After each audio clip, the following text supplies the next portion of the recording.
Welcome to Madame Raven's. This way to the library. She's been expecting you.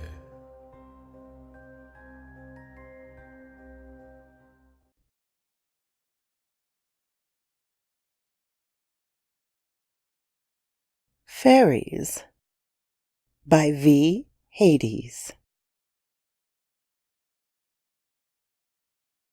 Legend, as you know, is born of duality. History is taken, observed, and understood. It is then shaped by the questions, the fears, and the expectations of those who tell it, sculpted by the human mind and its ability to breathe into a sigh of illusion.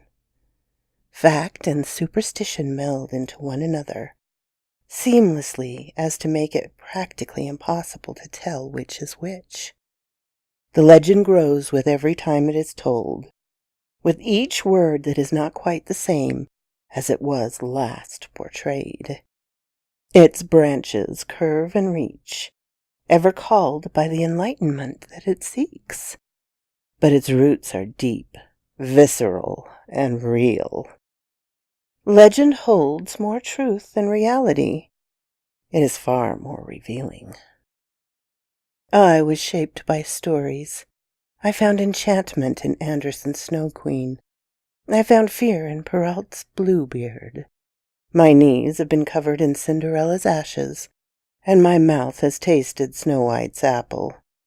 My heart sank for the little mermaid's fate, and I learned that humans are often the most terrifying monsters. My mother read me a bedtime story every night until I was 8. Call it tradition, ritual. She would tuck me in, sit beside me on my bed, and read. Soft and calm, her words were an unsung lullaby. When she noticed my eyelids fluttering in an effort to stay awake, she'd smile at me, kiss my forehead, and whisper a loving, "Good night, honey. May your dreams be as sweet as you are." The tales didn't end with the coming of my teenage years. They changed and matured with me. From classic fairy tales to urban legends and lore, I still found myself drawn to fable and fantasy. My sanctuary was made up of words, both spoken and written, and they fed my ever-famished imagination. But I was never one for happy endings. Bubblegum pink and cotton candy clouds. I was sadistic in the way I was entertained by hearing about others' misfortunes. I was a masochist in the way I enjoyed feeling my chest clench with sadness and my skin ripple with unease. Humanity is fascinating in the shape taken by its fears. This led me to travel the continent in search of any and all local legends I could immerse myself into. Skinwalkers, Wendigos, the legend of Stull Cemetery. Every story was a stone on which I walked on this strange adventure of mine. But my favorite story has always been right at home, among so many other aboriginal tales tucked away in a forest not 5 miles from my parents' home. The night had been cold, biting and scraping, the bark of the tree and the skin of any who dared poke their noses out of the comfort of their shelters. Families huddled around fires, elders told stories of milder days, and little ones fell into a tranquil sleep, their bellies full of dried meat and beans. There was one soul, however, brave or foolish, that did not care for the warmth of the camp. She did not care for much of anything as she walked through the woods.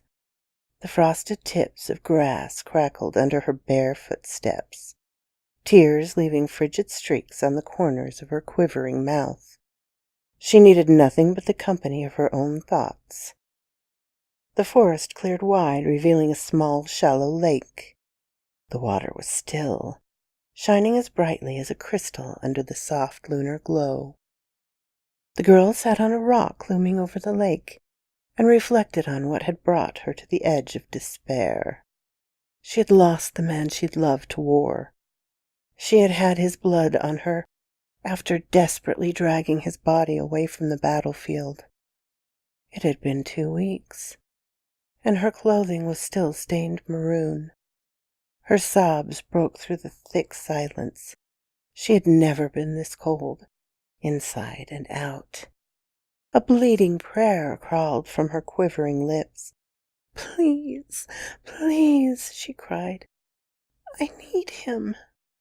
But as time passed, the ache grew numb, as did her limbs. Nothing will bring him back, she told herself, and stood prepared to return to camp. She glanced at her reflection, and her eyes locked with those staring back at her. And with a peaceful breath, she let herself fall into the near-freezing water.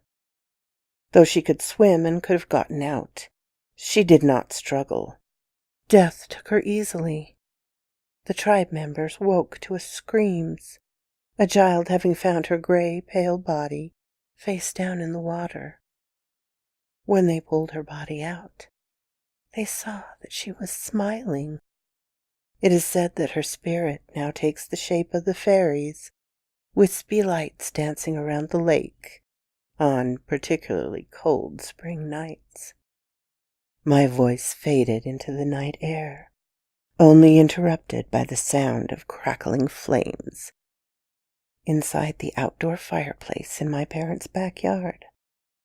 My own breath released as my mother shuddered, leaning her bundled-up body into my father's arms. "As much as I like your storytelling, Hazel, this one just sticks with me the wrong way."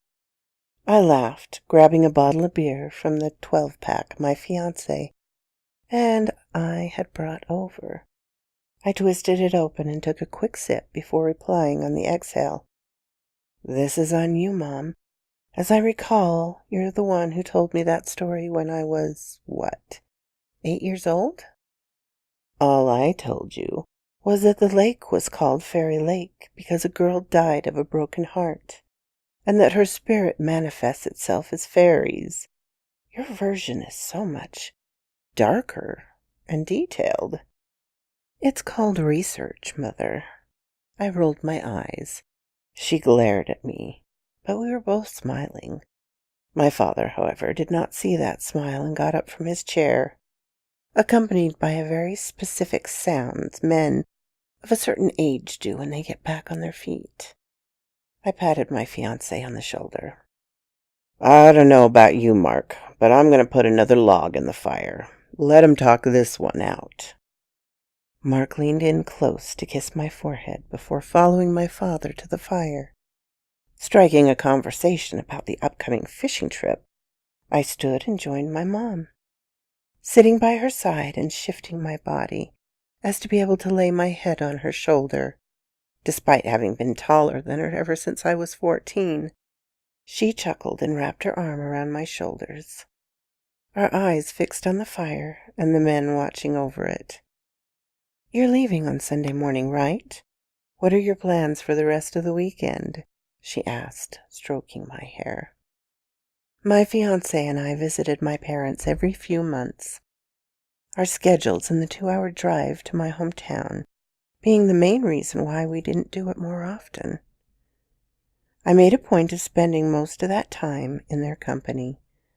Saturdays, however, were usually reserved for outings and catching up with friends. "We have brunch with Tricia, and then—" I trailed off, nibbling my lower lip. Then I raised my gaze to meet my mother's. "You know that blog I write?" She nodded. "Yes, the one about urban legends. What about it?" "Well," I waited patiently for her to put 2 and 2 together. As my smile grew sweeter, hers faded, until I could see the realization dawn on her. She sighed and shook her head, exasperated, but she knew better than to try and stop me. She had always been great about letting me make my own mistakes. "I guess it's back to your roots with this one, "Yeah, I figured, I was planning to drop by, and I'm about due to post another blog entry, so—" two birds with one stone? I took another gulp of my beer. And you know how much I love that story. That I do. She paused for a moment, her silence telling of her hesitation. Her gaze was fixed into nothingness, and her lips only just parted as though she wanted to speak, but couldn't. The fire popped and brought her back to me from deep within her thoughts. Just be careful, all right? The city hasn't opened the trails going through the park to the public yet. Of course. Always. With hiking gear on and backpacks full of supplies and food strapped to our shoulders, we were ready to leave by 4 in the afternoon, although the walk to the edge of the forest would not be more than 20 minutes long. Getting to the lake itself would take us well into the early evening. "Don't wait up," I called out to my mother, opening the front door, the wooden floorboards creaking under my mother's approaching footsteps. Once she was inside, I continued, "We'll be back tonight, but I'm not exactly sure when." "You crazy kids." She hugged Mark first. "Take care of my daughter, all right?" "I promise, Mrs. Adams." He had been told countless times to call her by her first name, but he still refused. Catholic school will do that to someone. "And you." She held me close and gave my cheek a big, noisy kiss. "Don't do anything stupid." I returned her affection, laughing gently. "You worry too much." "You give me reason to worry." She looked at us both, though it seemed like her mind had wandered to places unknown, before she extended her arm to point outside where the birds were chirping their last songs of the day. "All right, off you go before I decide to lock you in." We stepped out and turned. Mom waved one last goodbye and closed the door behind us. I couldn't help but chuckle, a little nervously, I'll admit. The look on her face was both endearing and slightly concerning. I brushed it off with a deep sigh and a peck on my fiancé's lips. I glanced around and then nodded my head towards the forest. I started walking and he followed closely, our feet enjoying the stable footing of a concrete sidewalk, which we knew we wouldn't have for very long. We didn't speak, but a few minutes into the walk, Mark started whistling the Seven Dwarfs song from Snow White. I giggled, then joined him, my hand reaching out slightly behind me to grab his. There's no one else I would have wanted to do this with. We barely noticed the pavement had ended and turned to soil. Detritus cluttered the ground as we entered the woods. Our song faded, and small branches taken down by the still recent winter crunch beneath our feet. Layers of dead leaves and newly sprouted grass soften our tread. I breathed deeply, the smell of the forest and earth enveloping my chest. Nature was speaking to me, and its voice was hypnotic. This is where I belong, I thought, here with him, sharing this sacred experience. The thought had only just latched into my mind when I felt Mark's arms wrap around my waist, his lips peppering kisses on the back of my neck. I laughed, and the growth of his beard tickled my skin, and let my hand trace the outline of his fingers. "Ready, Freddie?" He spoke calmly. I nodded, turned to kiss the tip of his nose, and started walking again, my feet easily finding the path I had so often stepped upon. I knew exactly where to go, despite being both distracted and entertained by my conversation with my fiancé. Turn right at the clearing, straight past the bog, right again after the fallen oak tree. I had committed this hike to memory, and it came back to me with smooth reminiscence. Time passed, the sunlit path now streaked with pink and orange. Our conversations, which at first were animated and lively, turned to whispers. I didn't press him, but I knew he was here for me. Mark's beliefs and aspirations were welded into reality, and while he saw the cultural quality of stories, His imagination did not need quenching as mine did. I knew he enjoyed the scenery, but that he'd much rather get back to my parents' home and snuggle up in front of Netflix with a bottle of wine to share. And while I silently thanked him for humoring me, I took this moment as my own and let it flow in and through me. I closed my eyes and let my senses guide me. Deep breaths, smelling of chlorophyll and setting sun. Steady, quick steps on earth and stone. The gentle bubbling of a brook. I didn't notice my pace quickening along with the rhythm of my heart, lungs struggling to keep up. I was walking, jogging, running, eyes closed, shoulders bumping against a tree here and there, but somehow always staying on course. It was pulling me from deep within my core. I didn't know what it was, but I knew I was not strong enough to offer any resistance. I was running like I needed to, like my whole existence depended on the constant rhythm of my feet hitting the ground and the panting of my breath. I opened my eyes 10 minutes later, chest heaving deeply, and face flushed from effort and strain. My lungs screamed for mercy, the tightness reaching across my chest and up my neck. I reached behind me for my water bottle and took 3 desperate gulps, not caring for a second about the liquid trickling down my chin. I put the bottle away and then rested my palms on my knees, staring at the forest ground while waiting for my body to find its way back to normality. My breath caught as something captured my attention. Through the leaves and wildflowers, a light flitted about like a firefly, as if playing hide and seek, creeping, dipping, sneaking. I'd never seen this before. A luminous ball of energy, creating shimmering ripples in any space it occupied, both mischievous and bewitching. I felt my jaw slacken with surprise, lips parted despite my quiet and sporadic breathing. "What the frick?"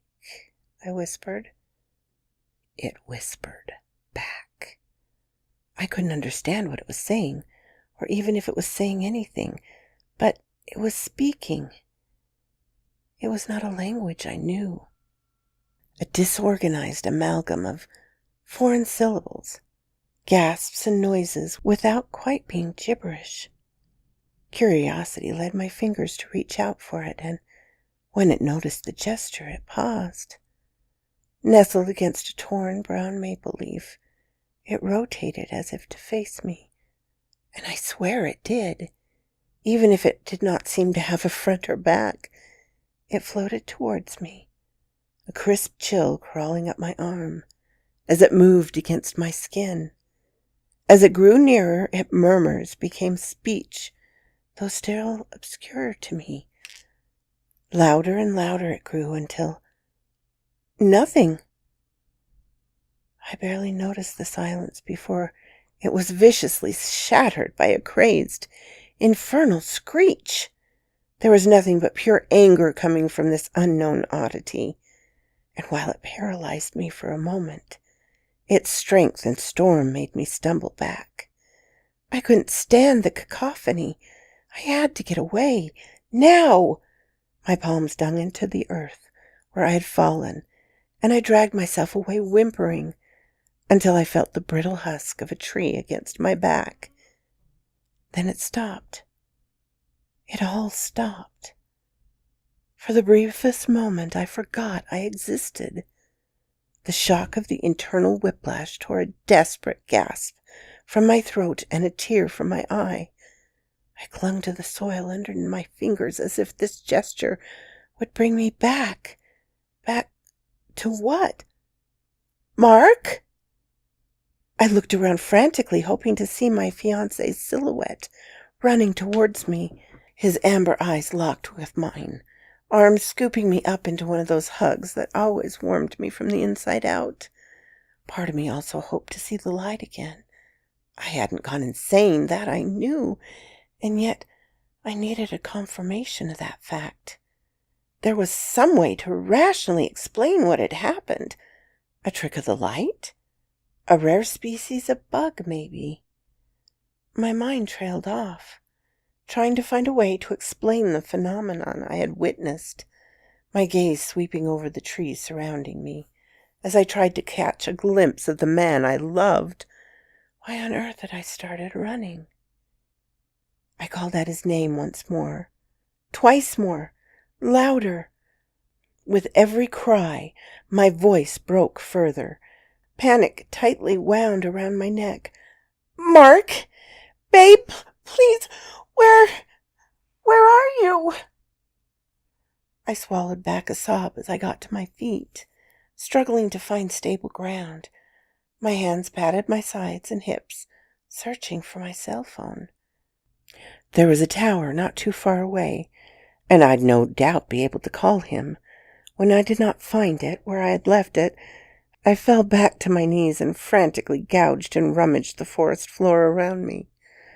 I sniffled and cried and whispered, near delirious pleas to myself, as the damp soil quickly covered my hands and sucked under my nails. I had to find it. I had to find him. I ached for him. It was nowhere to be found. Its absence was painful. Denial subsided, quickly replaced by bitter defeat. I wiped away the tears and snot from the back of my dirty hand before getting up limply. Nothing of me was stable. My knees shook, my breath staggered, my mind faltered. I was torn between self-preservation and a dread that set deep in my bones. So I froze, sorely aware of my inability to even think properly. My fingers were cold, so much that they had stopped trembling, numbness spreading with every second that passed. I couldn't say how long the lethargy had me trapped within its grip, but the sun had set when I came around. I blinked slowly. Consciousness returned, carrying with it an aching loneliness. I did the only thing I could. I walked aimlessly, and this time with not a care for where I would end up. I wandered, letting myself be distracted by the sounds of the forest, finding comfort in its constant melody, the whistle of the wind, the groaning of aged wood. I took my time and found purpose in every step, despite having no goal in sight. I was alert, yet I had surrendered to whatever fate might have been ahead of me. Not all who wander are lost. The primitive music I had been a passive spectator to quieted as the woodland surrounding me became sparse. I looked up to see the moon, unitedly bright and ghastly. A few dark clouds pressed against the speckled night sky. I breathed in the crisp evening air and felt it tickle my cheeks and chin where tears had purled down. I exhaled one last muffled sob and considered my surroundings. I was there. The moonlit water sparkled under the faint flutter of the breeze. Tiny waves lapped against the rocky bank. The sorrow that had taken root in my chest was soothed by the sight. I'd get out of here, I thought. I could sleep until daybreak and find my way once rested. I stepped forward and walked around the large expanse before climbing onto a rock, towing my mud-soaked shoes off and sitting down. The edge of the boulder was just high enough that my legs hanged above the lake, but my toes could graze the crystalline water. I noticed, strangely enough, that the docile dance of the shining water was getting brighter. The white, reflective flutters of light became stronger and more constant as they rose from their aquatic prison and floated above the water. Somehow they seemed arrogant and glorious all at once, hovering and rising, until they shattered the night in a blinding, thundering flash. I screamed, shoulders tremoring in sudden fright, and tried to close my eyes, but simply couldn't. I could not stop watching. I could not ease my erratic heartbeat. It was beautiful and terrifying, ecstasy and dismay intertwined. It was all of my fantasies and nightmares wrapped into one moment of unwavering certainty. The legend was true. She had been here. She had cried, as much as I had, I'm sure, and let her broken heart push her into the lake. She had left a part of her spirit here and become a fairy, a creature of earth and sorrow, a seeker of lost souls, and a messenger of verity. I was seeing history and myth with my own glassy eyes, and I felt pure, untainted joy. This is what my existence had been about, my wildest dreams, my most profound ambition, to find fact in the tales that built me. I stood on the thick slab of stone and let the glow embrace me. The orbs flocked towards me. They brought with them fierce gusts of wind, their primal power shaking the very fabric of my universe.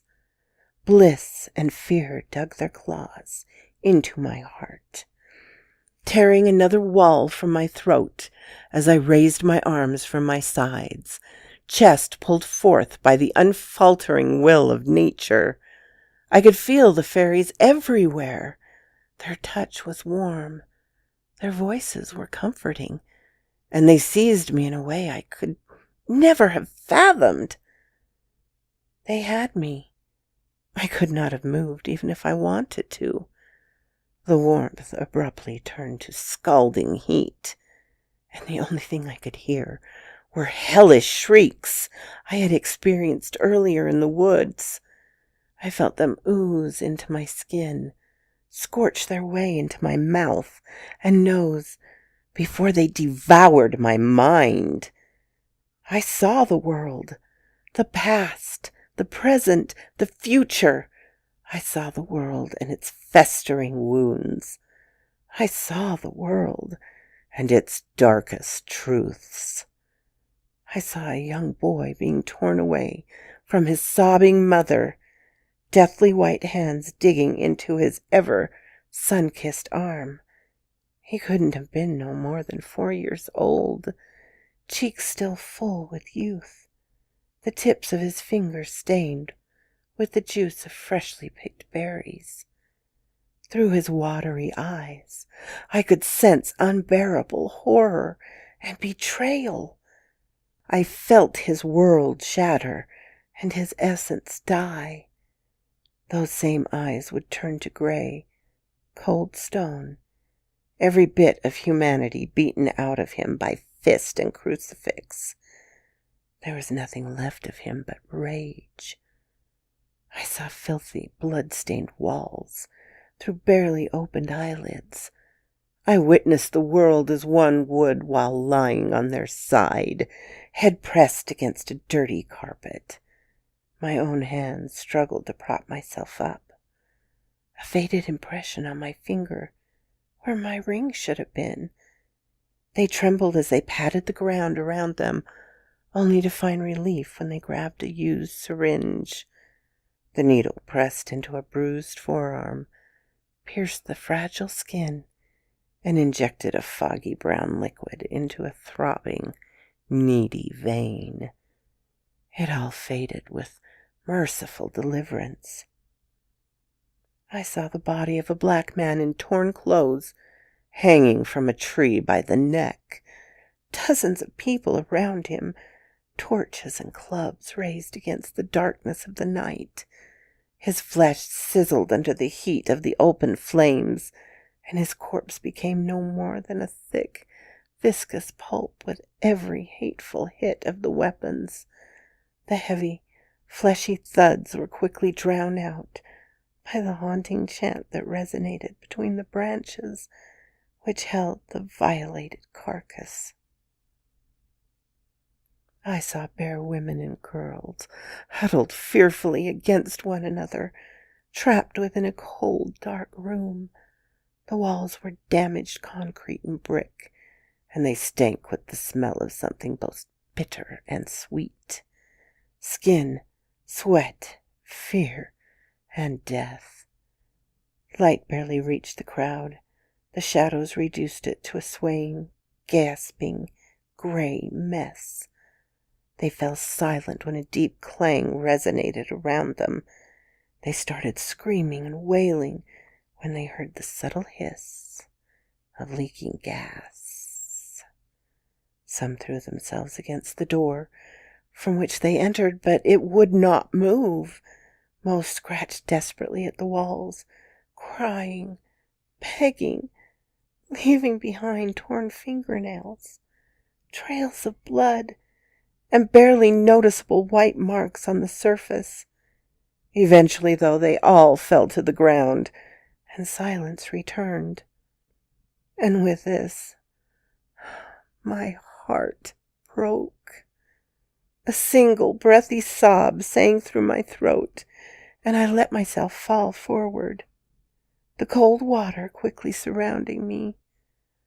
The fairies showed me how damaged and ruined the world truly is. They showed me how all hope is lost, for myself and for humanity, that there is nothing left for us here but inescapable pain, sadness, and hatred. It is but a question of time until everything collapses. Then nature will take back what it is owed and rebuild what we have desecrated, and there will be no one left to remember our faults.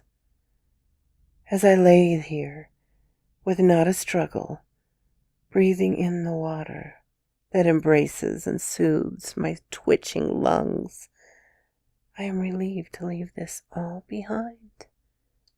I open my eyes and reach a hand in front of me, fingers running through submerged earth and twirling seaweed. It is far more beautiful than we will ever be. So quoth this raven. If you like this, please hit the little button to let me know. If you didn't, hit the little button to let me know. Leave a comment. I'm always glad to talk with you, my darlings. I'm open to suggestions and criticisms, critiques. If you have not subscribed, please do so and ring the little bell so you know when to come up and see me. And I will talk to you next time, my darlings. Farewell.